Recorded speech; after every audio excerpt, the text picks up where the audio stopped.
C'est votre fête à tout le monde, à tous les saints. Alors, bonne fête. Il y a quelques semaines, il y avait Stéphane qui nous parlait de la sanctification et ensuite de la justification, de la sanctification. Et puis Ginette nous a parlé, elle, de la réconciliation à un moment donné, là. Un autre, je pense, c'est le jour de la dernière scène. Et puis moi, je reviens avec la réconciliation comme sujet, mon partage. C'est sûr que ces grands sujets-là, c'est des sujets là, qui sont tellement profonds, là, qui sont tellement avec un sens à explorer indéfiniment. Fait que j'ai pensé que le sujet de la réconciliation valait très bien la peine d'être poursuivi. C'est ça. Alors, j'aimerais qu'on constate ensemble qu'on a toujours une décision, on a toujours un choix, un pour ou contre. Pour la réconciliation, c'est être pour Dieu. Contre la réconciliation, c'est être contre Dieu. Entre les deux options, il y a toute une panoplie d'émotions. Il y a tout un jackpot d'émotions qui va au positif jusqu'au négatif. Et ces émotions-là, on peut l'apporter à Dieu qui nous a créés, à Dieu qui nous connaît, puis va nous diriger de la bonne façon à travers toute cette jungle d'émotions. Pour une définition simple de la réconciliation, définition à notre niveau, au niveau bien humain, on peut dire acte par lequel on fait disparaître l'animosité qu'une personne a envers une autre qui lui a causé du tort, de sorte que cette personne soit disposée favorablement envers l'autre. Déjà, à notre niveau, c'est tout un exploit à faire. Ce mot-là, la réconciliation, c'est l'histoire de toute notre vie. Ça comprend toute notre vie. La Bible nous parle de réconciliation. On peut penser à ce mot-là avec un grand R, puis on peut y penser avec un petit R. C'est parce que la réconciliation, c'est l'histoire de toute une vie, ça englobe tout. D'abord, il y a la réconciliation entre Dieu et nous, entre le Créateur de toutes choses, infiniment grand, et nous, infiniment petits en comparaison avec l'immensité de l'univers. Ça, c'est la réconciliation avec un grand R. Quand on pense à ça, on rejoint, dans Apocalypse 5, verset 8, on rejoint les 24 vieillards qui sont prostrés devant le trône. On tombe à terre, la face contre terre, puis on adore. Ça, c'est la réconciliation avec le grand R, la réconciliation entre Dieu et nous. Il y a aussi la réconciliation à notre niveau sur la terre, entre croyants et entre croyants et non-croyants. Il y a aussi la réconciliation entre les Juifs et non-Juifs qui a été opérée dans les premiers temps de l'Église après le départ de Jésus. Ça, c'est la réconciliation avec un petit R. On a tous expérimenté la discorde, la brisure dans les communications, la séparation de corps, d'âme et d'esprit avec ceux qui nous entourent. Cette expérience-là, ça nous donne un goût amer qu'on ne veut certainement pas recommencer, mais on a tendance, c'est sûr qu'on vit ces situations-là, on l'a tous vécu.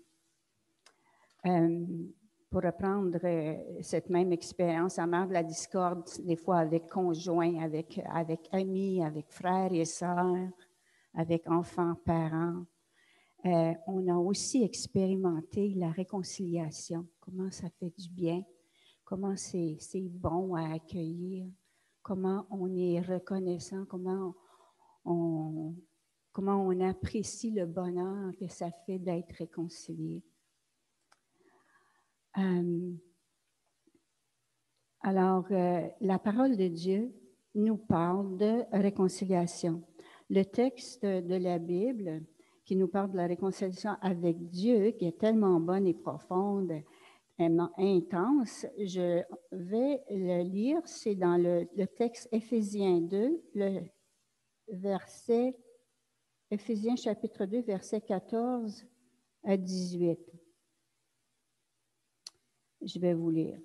Car il est notre paix, lui qui des deux n'en a fait qu'un, en parlant des Juifs et des non-Juifs, et qui a renversé le mur de séparation, l'inimitié, ayant anéanti par sa chair la loi des ordonnances dans ses prescriptions, afin de créer en lui-même avec les deux un seul homme nouveau, en établissant la paix, et de les réconcilier l'un et l'autre en un seul corps avec Dieu par la croix, en détruisant par elle l'inimitié. Il est venu annoncer la paix à vous qui étiez loin et la paix à ceux qui étaient près. Car par lui, nous avons les uns et les autres accès auprès du Père dans un même esprit. C'est tellement beau, ce texte-là, ça comprend beaucoup de choses. Pour reprendre avec la réflexion sur la réconciliation, on change de chapitre, là, on change un peu de... C'est un autre chapitre que je débute. Avec la réconciliation, la réflexion sur la réconciliation vient aussi la réflexion sur le pardon. Dans la question de pardon, il y a quelque chose qui immanquablement dérange si on pense au pardon dans nos vies individuelles, nos vies privées, nos vies secrètes. Il y a quelque chose qui dérange. Si on s'en tient à la question intellectuelle, ça passe. Mais si on laisse descendre le feeling un peu plus profondément, plus creux au-dedans, on commence à sentir une crainte, un remords. Il y a le pardon de l'autre, il y a aussi le pardon de soi-même. C'est une question qui s'allonge, qui comprend toute une vie aussi. Mais Dieu, notre Père, qu'on appelle Abba, Papa, il a réglé la question d'avance. Nous, on se sent comme ça, mais Dieu a réglé la question bien d'avance. C'est vers lui qu'on doit se tourner à tout coup. Il a réglé la question sur la croix. Il a englouti le regret, le remords, la culpabilité. Il nous a libérés par son sacrifice de lui-même sur la croix. Une fois pour toutes, tout est accompli. Une fois pour toutes, on est libérés. Ça, il faut revenir souvent à ça parce qu'on a de la difficulté à réaliser que c'est la vérité. On n'a plus besoin de se sentir coupable ou de remords. Il nous a vraiment lavé de tout ça. On est tellement entre bonnes mains. Alors, où est-ce que j'en étais ici, là? La réconciliation avec un grand R, donc, nous amène à la réconciliation avec un petit r. Donc, les deux vont ensemble. L'un ne va pas sans l'autre. On vit un, on vit l'autre aussi.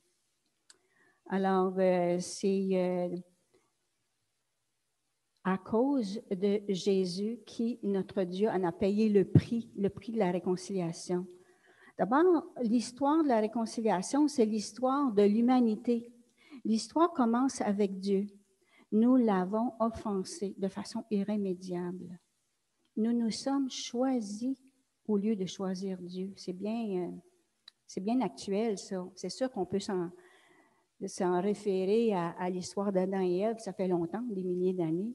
Mais nous aussi, on continue à se choisir au lieu de choisir Dieu. En rejetant Dieu, nous nous sommes rejetés nous-mêmes. Nous nous sommes condamnés à mort et nous nous sommes perdus. Par nous-mêmes, il nous est impossible d'être réconciliés avec Dieu. La preuve, c'est qu'on regarde le monde autour de nous. Est-ce qu'ils veulent entendre parler de Dieu nécessairement? On veut tous faire à notre façon. On veut conduire nos vies. Alors, c'est c'est ce qui est en général dans le monde. Alors, Dieu seul peut nous réconcilier avec lui. Tout de suite après la désobéissance d'Adam et Ève, si on retourne au début de l'histoire, tout de suite après le rejet de Dieu, le rejet de la vie finalement, parce que Dieu c'est la vie. Alors en rejetant Dieu, on rejette la vie. Dieu est venu avec une promesse, la promesse de réconciliation qu'on retrouve dans Genèse 3, verset 15. Je mettrai l'inimitié entre toi et la femme, entre ta postérité et sa postérité. Celle-ci t'écrasera la tête, tu lui blesseras le talon. Et Dieu a accompli sa promesse en nous envoyant Jésus des milliers d'années après. Il nous a envoyé Jésus, la promesse faite chair, dans Jean 3, 16. Car Dieu a tant aimé le monde qu'il a envoyé son Fils unique, afin que quiconque croit en lui ne périsse pas, mais ait la vie éternelle. La promesse de Dieu s'est accomplie. Et s'est accomplie il y a plus de 2000 ans. Ça, c'est le point central de toute l'histoire de l'humanité. La croix de Jésus-Christ, sa mort sur la croix pour nous arracher au jugement de Dieu qui nous condamnait. On va lire dans Colossiens 2, le verset 14, que j'ai écrit ici, mais qu'on peut chercher dans nos Bibles. Il a effacé, Dieu a effacé l'acte dont les ordonnances nous condamnaient et qui subsistait contre nous. Il l'a détruit en le clouant à la croix. C'est fait. L'acte est détruit et cloué à la croix, l'acte qui nous condamnait. On va aller à Colossiens 1, le verset 20.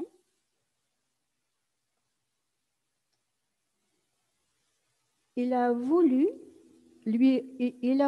par lui réconcilier tout avec lui-même, tant ce qui est sur la terre que ce qui est dans les cieux, en faisant la paix par lui, par le sang de sa croix. Et vous, qui étiez autrefois étrangers et ennemis par vos pensées et par vos mauvaises œuvres, il vous a maintenant réconciliés par sa mort dans le corps de sa chair. C'est extraordinaire. Des versets on aurait un grand bénéfice, grand profit à méditer toute la journée et même plus. Là. Il a effacé, bon, ça je l'ai dit. Dans le plan de Dieu, il y a une réconciliation parfaite de nous, sa création, avec lui, le Créateur. Et cela inclut toute la création de Dieu. Selon Éphésiens 1, le verset 10, selon ce plan, tout ce qui est au ciel et tout ce qui est sur la terre doit être harmonieusement réuni en Jésus-Christ. Imaginez. Là, c'est une réconciliation entre nous, une réconciliation entre Dieu, mais la réconciliation qui s'étend entre Dieu et toute la création. Ça, c'est comme magique, hein? C'est plus que magique. On ne peut pas imaginer, peut-on imaginer une chose aussi grandiose? Non, mais c'est la vérité, on est dedans. Il y a comme explication logique de la réconciliation avec Dieu, la réconciliation entre les humains. Jésus nous apprend à prier dans ce sens. Pardonne-nous nos offenses comme nous pardonnons à ceux qui nous ont offensés. Et aussi dans Matthieu 5, le verset 23 et 24, si donc tu présentes ton offrande à l'autel et que tu te souviennes que ton frère a quelque chose contre toi, laisse là ton offrande et va d'abord te réconcilier avec ton frère, puis viens présenter ton offrande.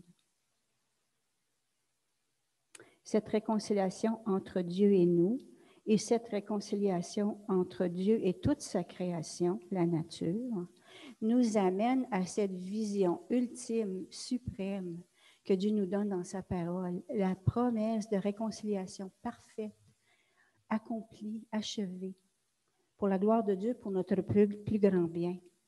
La gloire de Dieu, ça va toujours avec notre plus grand bien. C'est pour ça qu'il faut tout faire pour la gloire de Dieu, mais en même temps, on fait tout pour notre plus grand bien. Ça va ensemble, ça ne peut pas être séparé. Un jour certain, sur la nouvelle terre, on va expérimenter cette réconciliation accomplie et parfaite. On va trouver ça dans Apocalypse 21. Ça ne vient pas de moi, tout ça, là. Apocalypse 21 nous décrit l'extase qu'on va vivre un jour certain. Et nous sommes en cheminement. Le chemin peut être chaotique, difficile, rempli d'embûches, mais nous gardons courage. Un autre verset Romains 8, 31, nous dit « Si Dieu est pour nous, qui sera contre nous? » On est invincible avec Dieu. Alors, voilà. Gardons courage ensemble quand notre Dieu a tout réconcilié avec lui, l'univers tout entier, en acceptant le sacrifice de Jésus à la croix. Un sujet qui vient en tandem avec celui de la réconciliation, celui du pardon. C'est celui du pardon. C'est un sujet complexe, simple en même temps. Disons que je vais me garder plutôt du côté simple. La Bible nous dit que Satan est le prince de ce monde. C'est dans Jean 12, 31 qu'on trouve cette vérité. Le sujet Satan n'est pas très populaire de nos jours. Dans la société, là, ça fait dur de parler de Satan. Mais disons que Satan il a été très populaire hier, le jour de l'Halloween. Ça y allait. On pouvait parler de Satan. Satan aime bien qu'on se moque de lui. Il aime bien ça. Il aime bien ça qu'on le voit avec une grande queue, puis des oreilles pointues, des yeux rouges, puis une fourche. Mais c'est pour nous leurrer, parce que Satan, la Bible nous dit, gouverne et corrompt par la déception. Jésus a dit lui-même, il n'y a pas de vérité en lui. Lorsqu'il profère le mensonge, il parle de son propre fond, car il est menteur et le père du mensonge. Satan, aussi spooky qu'il peut paraître, il est bel et bien réel. Est-ce que nous voulons savoir quelle est la stratégie de Satan? Il veut qu'on tienne rancune dans nos cœurs. Il veut qu'on pense que la vengeance nous appartient et non pas à Dieu. Le pardon va contre Satan. Le pardon est tout ce qui est contre lui. Satan ne sait pas ce que c'est le pardon. Le pardon, ça l'offense, ça l'agresse, ça le met en colère. Le pardon peut être très difficile parce que le pardon, ça va à l'encontre de notre grain, disons. Ça va à l'encontre des impulsions de la chair. Ça va à l'encontre de notre nature. On peut avoir toutes sortes de bonnes raisons pour ne pas pardonner. On veut défendre nos droits, défendre nos raisonnements, défendre notre vulnérabilité aussi. Et parce que le pardon peut être si difficile, Dieu nous donne des grandes raisons de pardonner. Nous devons pardonner parce qu'il nous a pardonné en premier. On va lire dans Éphésiens 4, 32. Éphésiens 4, verset 32.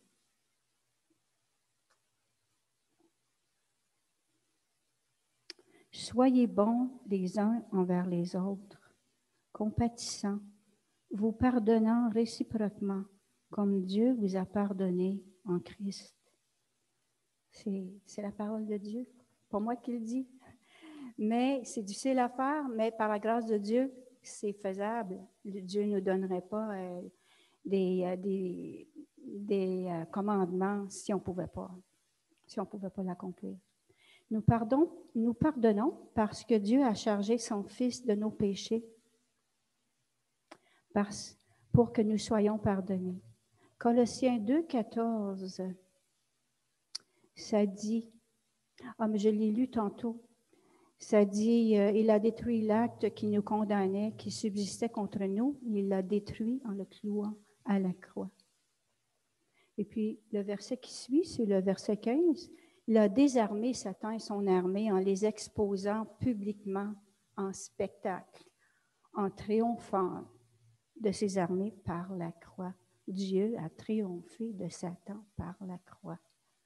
Dieu a choisi de nous pardonner en clouant sa chair à la croix, en répandant son sang et en défaisant ainsi toutes les stratégies de Satan pour nous accuser. Il les a complètement toutes défaites. Quand on reconnaît cette vérité proclamée dans la Bible, nous aussi désirons pardonner pour être du côté de Dieu qui pardonne et non du côté de Satan qui accuse. Satan déteste au plus haut point le pardon. Le pardon offense tout ce qu'il est. Satan accuse matin, midi, soir, nuit. Tout ce qu'il est, c'est ce qu'il est, il est accusateur. Pour nous, les chrétiens, par contre, le pardon est un acte de paix rendu possible par la croix de Jésus. L'esprit d'accusation et d'hostilité qui nous animait et qui nous anime encore parfois est remplacé par un esprit de paix qui nous réconcilie avec Dieu et entre nous. Le Romains 8, versets 1 et 2, c'est, je l'avais appris par cœur, mais là, disons que ça me fait défaut. Il n'y a donc maintenant aucune condamnation pour ceux qui sont en Jésus-Christ.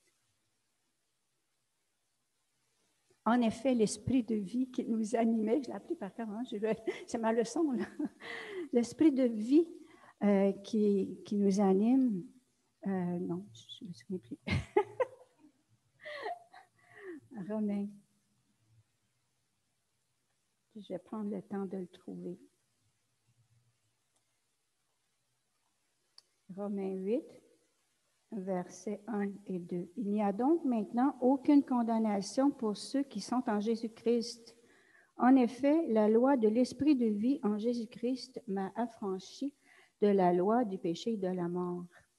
Alors, ça parle mieux que moi je peux parler. Les versets de la Bible, là, écoutez, j'ai beau essayer de tricoter autour, là, mais les versets disent ce qu'ils veulent dire. C'est tellement profond et tellement beau.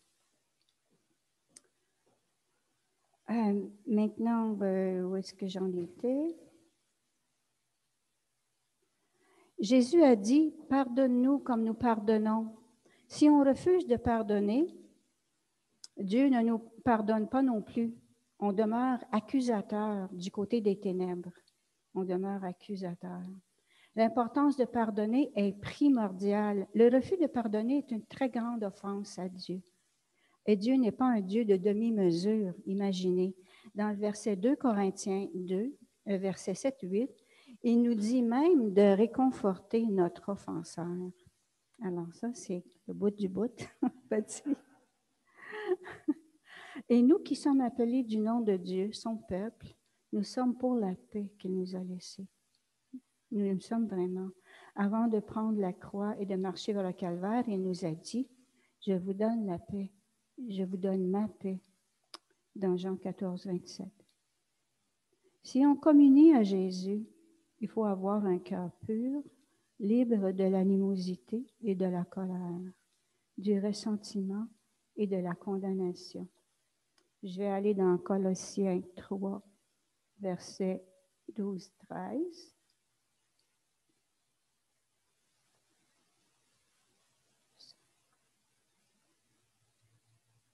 Qui dit,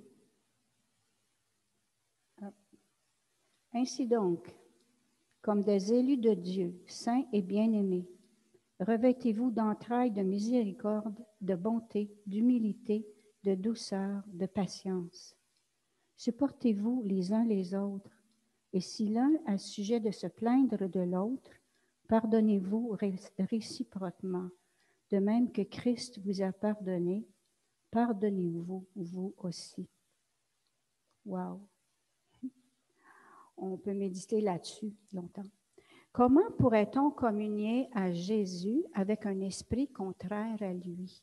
C'est une contradiction. C'est impossible de communier à Jésus si on n'a pas l'esprit de Jésus.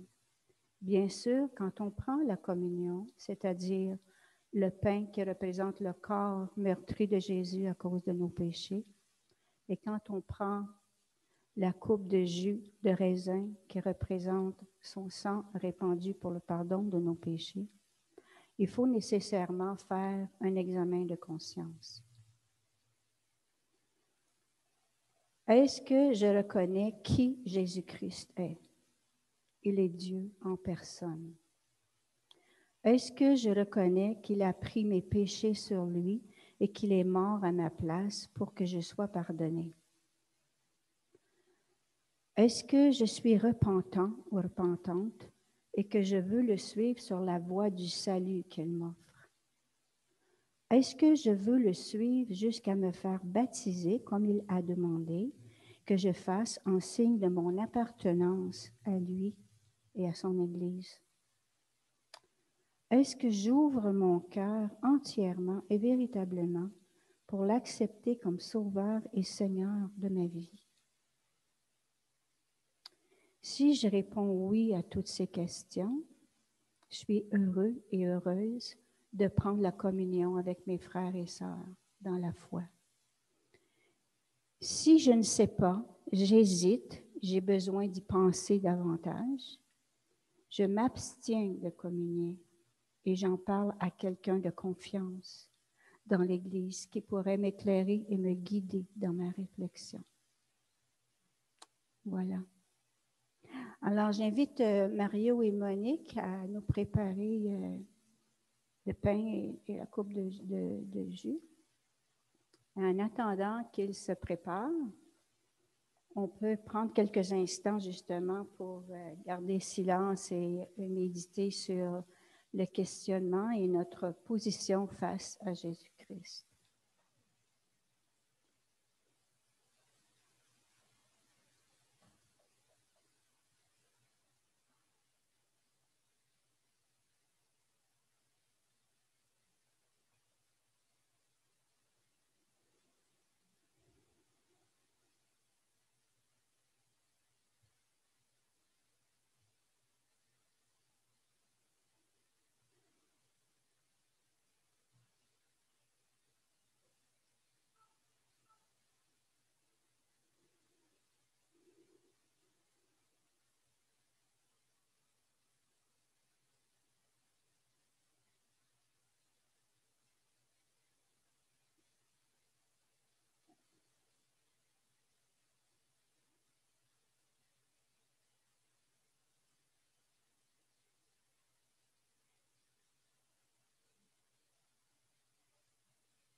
On va tourner au passage de Marc 14, le verset 22 à 25.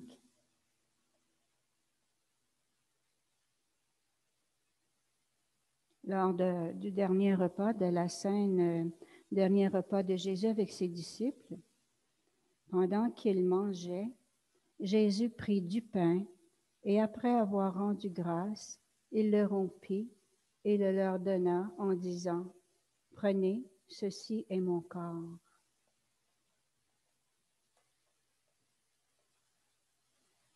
Prenons ensemble l'élément, le pain.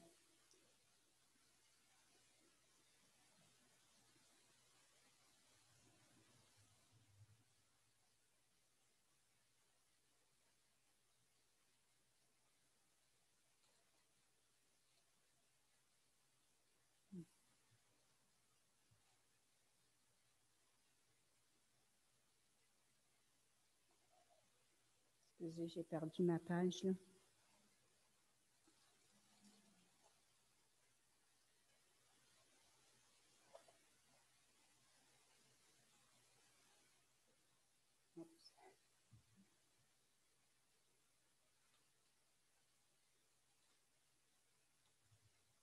Il prit ensuite une coupe et après avoir rendu grâce, il la leur donna. Ils en burent tous. Et il leur dit, ceci est mon sang, le sang de l'alliance qui est répandu pour plusieurs. Nous prenons la coupe.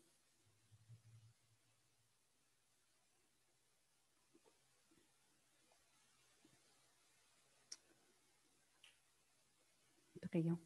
Seigneur, Seigneur Dieu, tu es tellement grand et merveilleux. C'est comme Ginette disait tantôt, tu nous parles de différentes façons, dans un murmure doux, dans le bruit du tonnerre. Seigneur, de toutes sortes de façons, tu viens nous parler et tu nous parles maintenant par